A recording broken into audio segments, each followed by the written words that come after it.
While the level of crime here is typically no higher than many places in the Empire, visitors should be cautious travelling to more remote areas, such as the asteroid belt around the moon Yella, since outlaw attacks have been known to occur.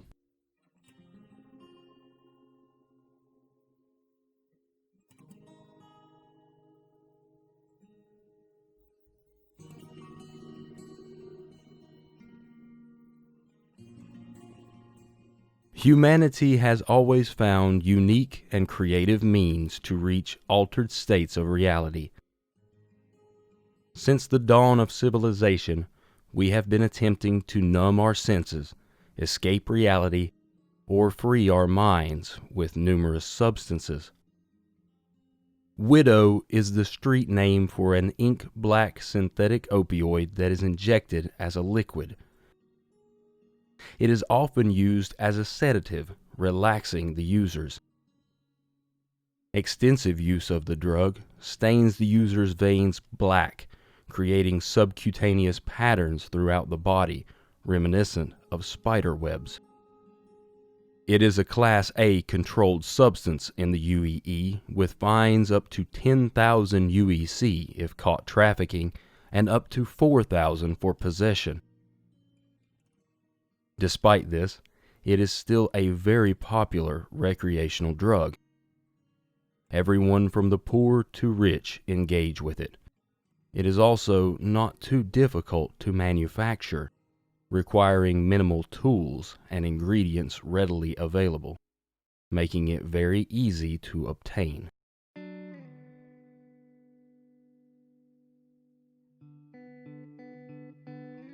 When Jumptown began operations in early 2948, its premier product was Widow. At first, sales were moderate. Many criminals in the system found themselves turning a good profit by buying from Jumptown and selling the drug all over the system. As word got around, more and more people would flock to the outpost, from hardened crooks to part-time smugglers. Still, only a minority of the population knew about Jumptown, let alone the profits to be made selling Widow. There were occasional conflicts, but it was always localized, little more than the normal conflicts between rival gangs.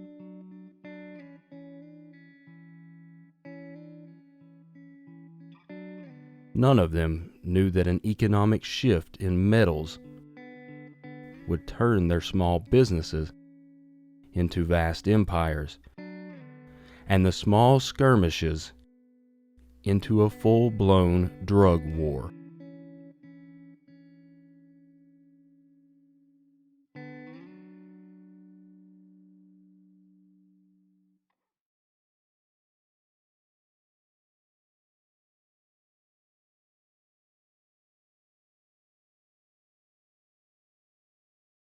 Well, I mean, in the beginning, as a legitimate hauler, it was the best thing that could happen. All of the pirates that had plagued the system before were tied up, and competition for outpost trading was tied up since everyone wanted to do the Jumptown run. Then the pirates started attacking the Crusader Cryastros. It got dangerous enough that I joined a large PMC. I figured there'd be safety in numbers. Ammon Grask, November 22nd, 2948. At the end of 2948, an economic recession swept over the Stanton System. The local traders, whose livelihoods depended on cross-system trade, were seeing less and less profits. Some had none at all. In desperation, many sought out new trade routes. At first, only a few of them had ever heard of Widow. Even fewer knew about Jumptown. While guides had always existed to find the off-the-beaten-path outpost, in November of 2948, users on Spectrum began to post directions and coordinates to the drug lab. This set off an explosion of interest in the site and its lucrative trade. Like always, when there is an opportunity for profit, there are those willing to capitalize on others' hopes. Mercenary companies started to offer protection for those ill-equipped haulers, while pirates saw this as a perfect chance to make a quick buck. In the ensuing months, Jumptown would become a household name in the system, infamous for the lucrative business and unbridled barbarity that went on there.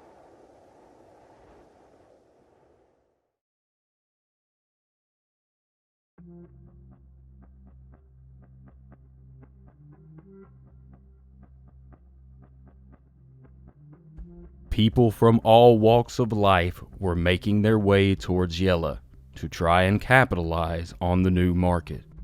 One of them was an independent pilot named Chugdatarn. He would later document his one and only experience at Jumptown for posterity on Spectrum. As mini contracts at the time weren't exceptionally lucrative, I figured I'd start up my Avenger Titan and head there for a piece of the action. Entering through the front door, I discovered that half a dozen people were there before me. Unbeknownst to me, they were taking turns purchasing Widow. At the time, I was oblivious to the fact that commodities were in limited supply, so I'd cut to the front of the line. At the terminal, I spent every last bit of AUEC I had filling my cargo bay. In hindsight, another unwise decision. It wasn't until I had taken off and began to pick up speed that I glanced down at the comms. Someone identified me by name and announced a standing kill order on me. My afterburners had never ignited faster.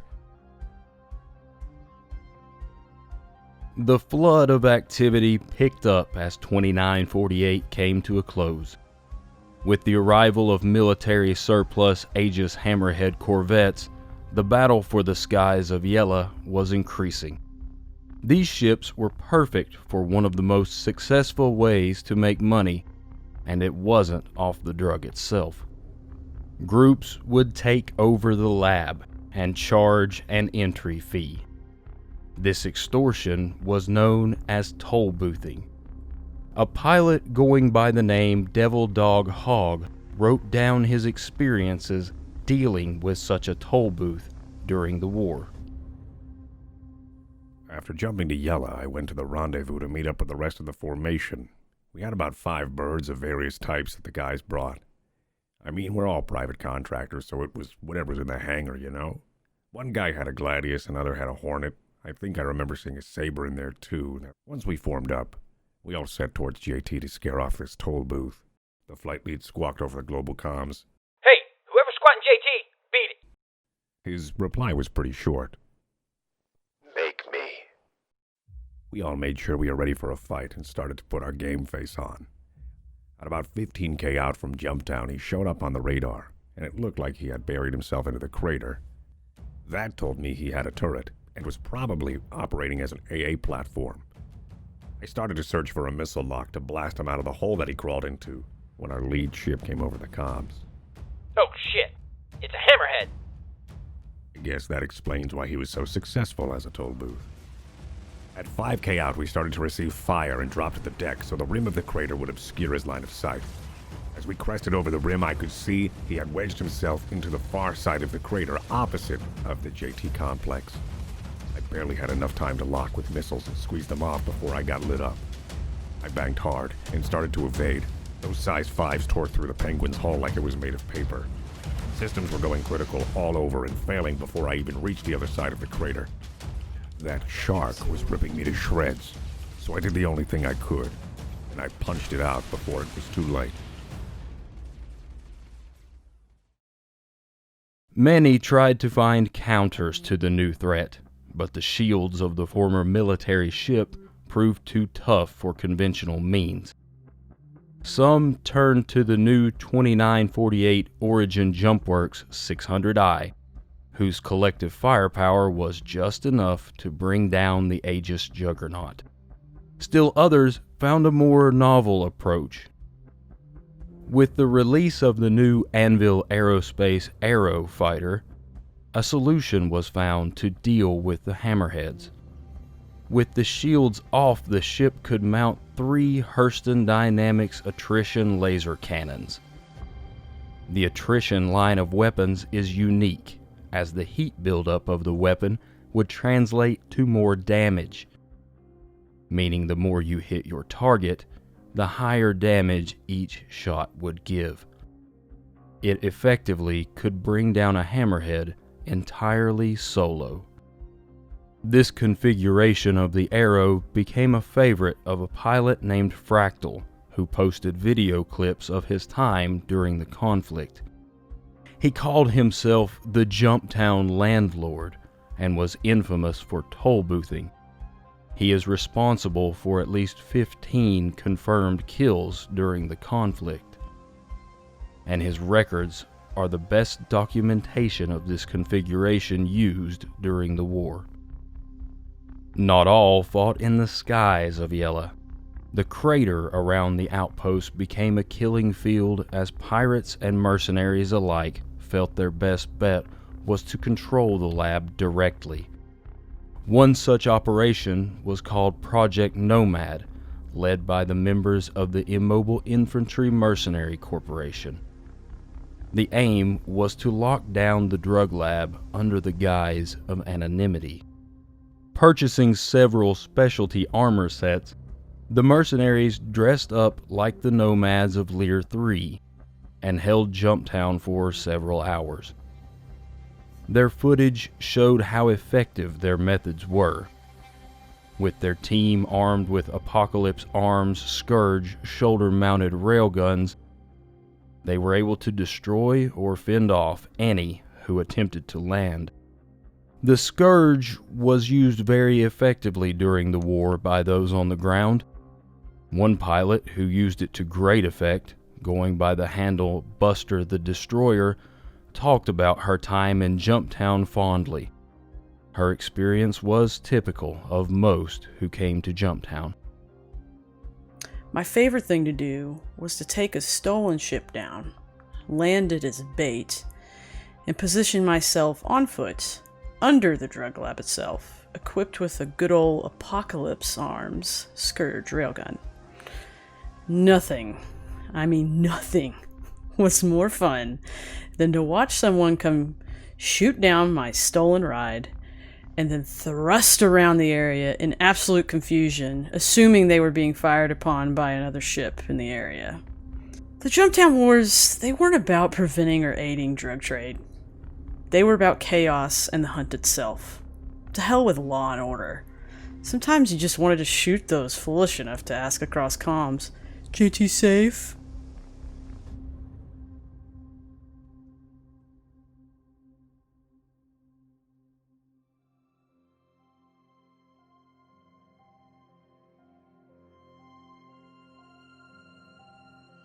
Not everyone came to Jumptown for profit. Some came to observe the carnage up close. Diabolus, a filmmaker famous for his time-lapse work, stayed on the edge of the crater for 24 hours to record the coming and going of the various ships, a snapshot in the day at Jumptown. Most of these witnesses were seeking to make a record of the event, or at least have their own stories of a moment in time many were already coming to realize would be recorded in history books. One such bystander, Buzzard, wrote about an experience he had while overlooking the drug lab. Dawn was breaking, and I crawled to a position where I could watch the Jumptown hab itself. To no one's surprise, it was a violent affair. I watched 2 Connies on the ground get vaporized by a marauding wildfire hornet, and that was just the beginning of a long day of aerial combat directly overhead. Dozens of ships came and went. Some were successful in getting Widow and escaping with their cargo. Others were not so lucky. Many laying scattered all around the crater turned into nothing more than wreckage. And then a hammerhead appeared out of nowhere and started just laying waste to anyone who dared approach. In the middle of all this, a freelancer attempted a landing. When the Hammerhead opened fire, the pilot just turned and engaged it head-on. It was unbelievable. A battle of guts, determination, and pure firepower. They moved out of sight, and I don't know what happened to the Hammerhead, but after 5 minutes, the Freelancer came back, landed, picked up a load, and left like it was nothing. I don't know who that pilot was, but I always wanted to tell their story.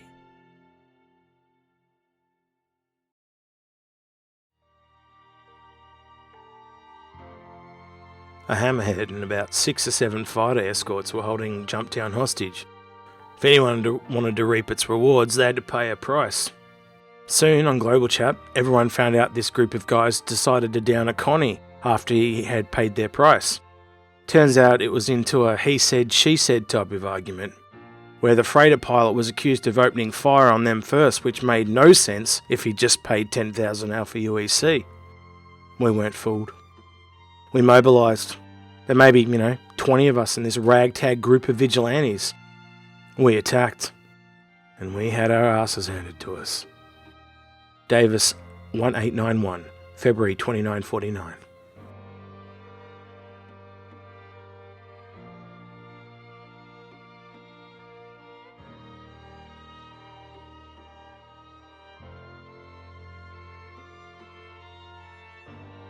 As the war dragged on, not all felt it was good for the system.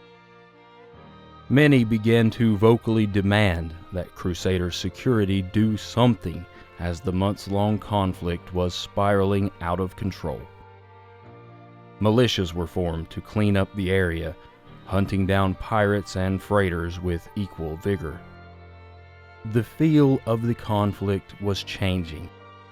Gone were the heady days of independent haulers making more credits in one run than they had the entire year before. Groups were becoming organized, tolling more common. By March, you were as likely to be attacked by vigilantes as you were by pirates. The lines were becoming blurred. The tide was changing, and everyone could feel it. This sentiment was very present in the account of Shio Gorath, who wrote about his time in Jumptown with bittersweet memories.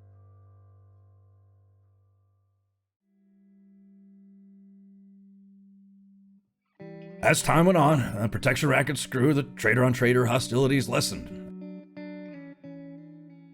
Everyone had lost their fair share of ships and cargo, and, we were all starting to resent the multi-crew gangs more than we feared a single craft trader. A quick JT clear was a common broadcast back then. What response you got would dictate whether you could make any money that session. Usually overconfident hitmen and glaives would try to demand ransoms, but there was never a king of JT for long. Anyone who sat above JT was sitting under the sword of Damocles. Well, all of this was for a mostly unmarked, seemingly unimportant shack out in the middle of nowhere.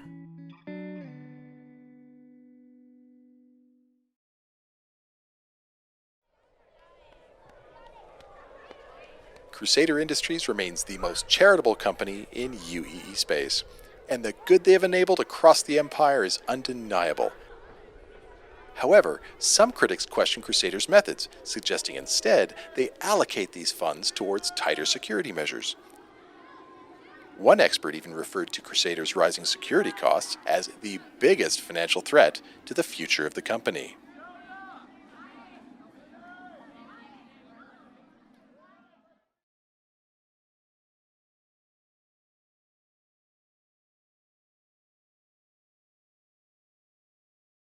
There was a rising call for the government to step in and deal with rampant violence around the drug lab.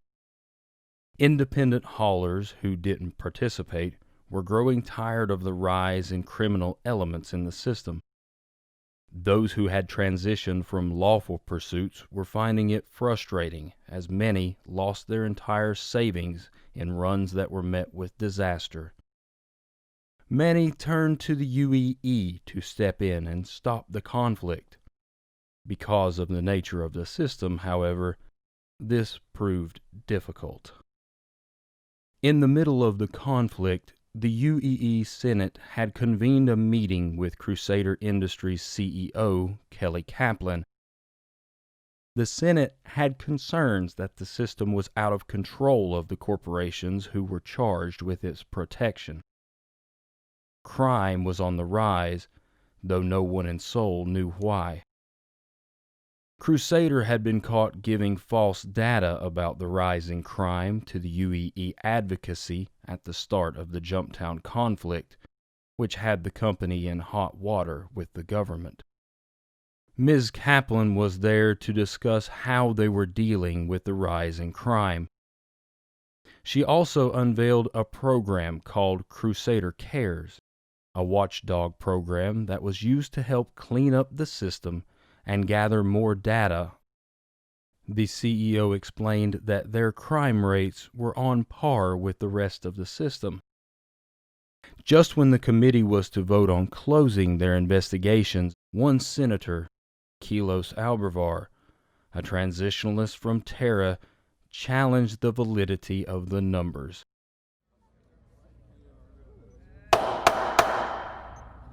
Senator Albervar, you may proceed.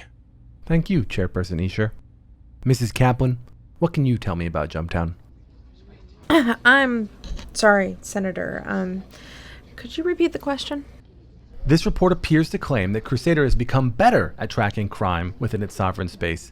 Yet, my staff on Seoul were able to uncover repeated criminal activity at a location known colloquially as Jumptown on the Crusader-controlled moon of Yella. My question is, are you familiar with the location and why has nothing been done about the criminal activity there?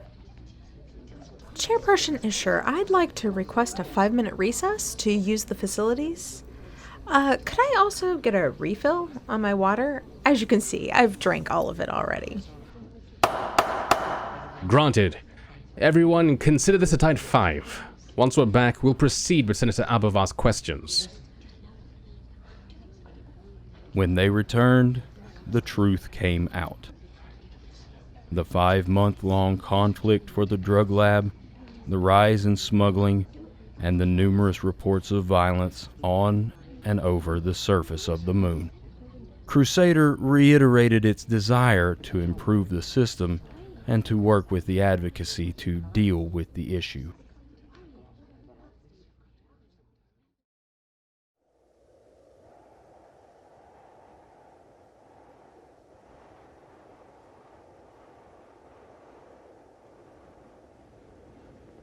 In March of 2949, Jumptown was changed forever.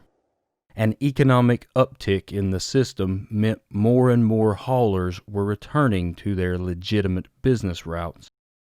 Fearing the reprisals by the Senate, Crusader Security issued new patrols to intercept and scan ships more frequently. The final death blow was the opening of rival labs around Hurston and ArcCorp. The traffic to Jumptown slowed, then stopped almost altogether. A few remained to eke out a living with the drug. The heyday of the conflicts for Jumptown had passed.